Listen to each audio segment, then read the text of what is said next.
অনেকে প্রশ্ন করে, যে অনেকের মধ্যে ওয়াসওয়াসা আসে যে এই বিশ্বজাহান আল্লাহ সৃষ্টি করেছেন, আল্লাহকে কে সৃষ্টি করেছেন? নাউযু বিল্লাহি মিন যালিক।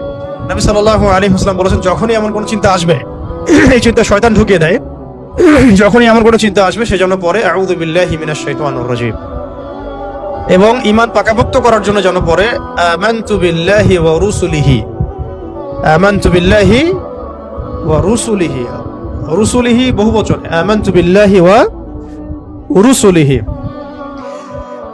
আল্লাহকে যদি কেউ জন্ম দিত বা আল্লাহ যদি কোনো জায়গা থেকে সৃষ্টি হতেন, তাহলে যে স্রষ্টা তিনি তো আল্লাহ হতেন, তাই না?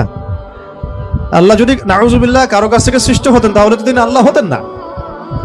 এমন একজন সত্তাকে আল্লাহ হতে হবে যিনি সৃষ্টি নন, যাকে কেউ সৃষ্টি করে নাই, বরং তার কাজ সৃষ্টি করা। এটা তো আপনি কার্যকারণ তত্ত্ব থেকে বলছেন, এটা ফিলোসফিতে একটা তত্ত্ব আছে, কার্যকারণ তত্ত্ব।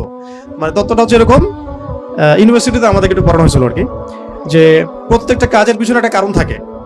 আসলে তাই, কিন্তু প্রত্যেকটা কাজের পিছনে একটা কারণ আসলেই থাকে। শয়তানির পিছনেও কোনো না কোনো কারণ তো আছে, কেন শয়তানি করতেছে, এটা কারণ তো আছে। প্রত্যেকটা কাজের পিছনে একটা কারণ থাকে। এই তত্ত্বটাকে তারা বলতো কার্যকারণ তত্ত্ব আর কি। এই তত্ত্ব থেকে তারা এই প্রশ্নটা উত্থাপন করেছে যে তাহলে আল্লাহকে কে সৃষ্টি করেছে? ঠিক আছে, এখানে এই তত্ত্বটা নিজেই তার দোষে ত্রুটিযুক্ত আর কি। আল্লাহকে যদি কেউ সৃষ্টি করে তাহলে তো সে আল্লাহ হবে, তাকে কেউ সৃষ্টি করলে সে আল্লাহ হবে, তাকে কেউ সৃষ্টি করলে সে আল্লাহ হবে। এইভাবে আপনি কোথায় গিয়ে শেষ করবেন?